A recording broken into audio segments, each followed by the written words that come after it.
तू काहीतरी बोलू होता. हा. So I was travelling. मी ना पुण्याला कंटिन्यू ट्रॅव्हल करायचो.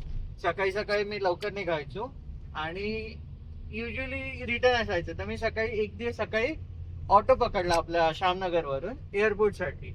एअरपोर्ट वरून गाड्या वगैरे निघतात त्याच्यासाठी. तर आणि ना ऑल ऑफ सडन त्या माणसासोबत आमच्या जो रिक्षा ड्रायव्हर होता ना त्याच्यासोबत गप्पा चालू झाल्या.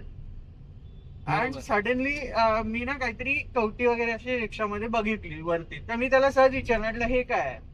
तर ही वॉज सेइंग की मी अघोरी आहे. And I got goosebump. Like मला ना 2 मिनिटं कळलंच नाही. म्हटलं अघोरी मतलब कहाँ पे रहते हो आप.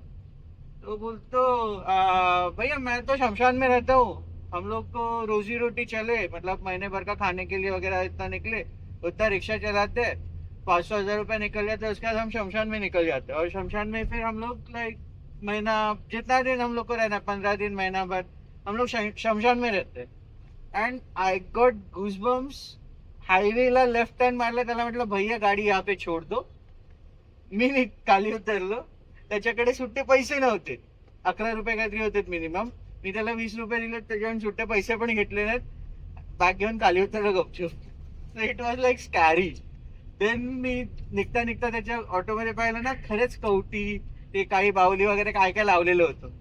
So it was scary experience all of sudden. And then it was like. तू कुठे जात होता तेव्हा मी पुण्याला ट्रॅव्हल करत होतो. युजली मी कसं करायचो ना अर्ली मॉर्निंग निघायचो आणि एअरपोर्ट वरून ज्या शेअरिंग कॅब निघतात ना त्या पकडायचो. तर मी सकाळी सकाळी निघालो नेहमी सारखं. साधारण 7-7:30चा टाइम होता. So it was very scary and एकदम डेंजर एक्सपिरियन्स होता. It was